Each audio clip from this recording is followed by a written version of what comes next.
Imagine becoming emperor of the most powerful empire on earth. You inherit Rome, you command its armies, your face appears on coins across 3 continents, and then your own brother murders you. Not on a battlefield, not in a coup, inside your mother's arms. But the killing wasn't the worst part. What happened next was, because after Emperor Geta died, Rome tried to erase him from history itself. His statues were smashed, his name was carved out of monuments, his face was removed from paintings. Even speaking his name could become dangerous. For centuries, it almost worked. This is the story of the Roman emperor history nearly forgot, and why one of the greatest cover-ups in the ancient world failed. To understand Geta's fate, we need to go back to the year 211 AD. Rome was at its height. The empire stretched from Britain to the Middle East. Millions lived under Roman rule. Its armies dominated the known world. The emperor was a powerful ruler named Septimius Severus, a brilliant military commander who had seized power after a brutal civil war. But Severus had a problem. He had 2 sons, Caracalla and Geta, and they hated each other. Ancient historians describe a rivalry so intense that even as children they fought constantly. As they grew older, the hostility became worse. Both wanted power, neither wanted to share it. Yet when Septimius Severus died during a campaign in Roman Britain, he left the empire to both sons. 2 emperors, 1 throne. It was a disaster waiting to happen. At first, Caracalla and Geta attempted to rule together. Official portraits showed them standing side by side. Coins displayed both brothers.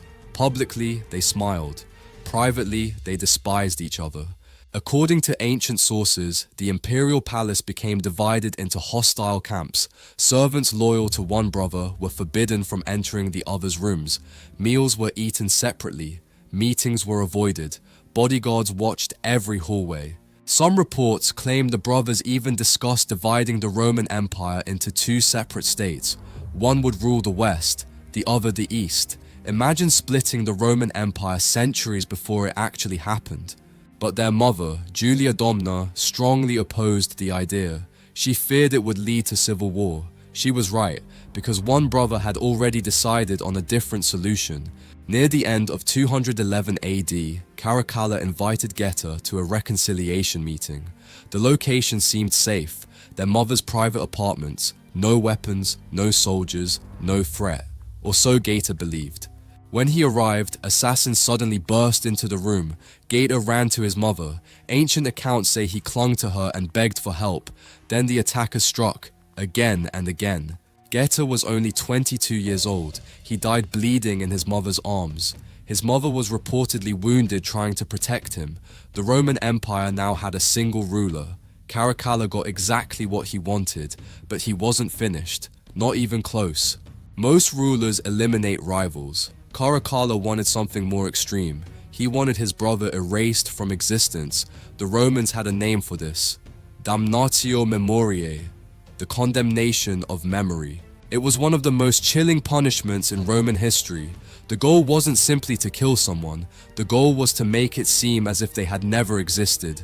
Across the empire, officials received orders: destroy Geta's images, remove his name, erase his legacy. Thousands of statues were altered or smashed. Stone inscriptions had his name chiseled away. Portraits were modified to remove his face. Coins bearing his image disappeared from circulation. In some cases, entire sections of artwork were redesigned to hide the fact that he had ever been there. One of the most famous examples survives today: a family portrait of Septimius Severus, Julia Domna, Caracalla, and Geta. If you look carefully, one face has been violently erased: Geta's, a ghost where an emperor once stood. The purge went far beyond statues and paintings. Caracalla launched a massive crackdown against anyone associated with his brother. Ancient writers claimed thousands were executed. Whether that number is exact remains debated, but historians agree the violence was extensive. Friends of Geta disappeared. Supporters were hunted down. Even casual associations could become dangerous. Fear spread through Rome. People learned very quickly which name not to mention. Imagine living in a society where the government tries to convince everyone that a famous public figure never existed. That was the reality many Romans faced, and for a while, the campaign appeared successful. Caracalla controlled the empire, he controlled the army, and he controlled the official story. But history has a problem. It leaves evidence behind. The more Rome tried to erase Geta, the more traces survived. Broken statues remained, damaged inscriptions remained, coins escaped destruction. Most importantly, the empty spaces remained. Every scratched out name, every missing face, every altered monument, they all pointed to the same question: who was removed? Archaeologists centuries later would piece together the answer.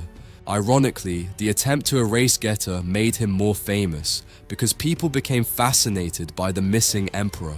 The Emperor Rome wanted forgotten, and Caracalla, he ruled alone for only a few years. In 217 AD, he was assassinated while traveling. His reign ended violently, just like the reign of so many Roman emperors. The brother who tried to erase history became another victim of it. Meanwhile, Geta survived in the one place Caracalla could never fully control: memory. Books remembered him, artifacts remembered him, history remembered him, and nearly 2,000 years later, we're still talking about the Emperor Rome tried to delete. Here's the lesson hidden inside this story. Power can destroy monuments, power can censor records, power can silence people, but completely erasing the truth is much harder. The Romans built one of the greatest empires the world has ever seen, yet even they couldn't make an emperor disappear forever. Because every missing face leaves a shadow, and sometimes that shadow tells the most fascinating story of all. Subscribe to Lost Ledger for more forgotten stories, vanished empires, and historical mysteries. And tell us in the comments, if you could remove one historical event from memory forever, should you? See you in the next episode.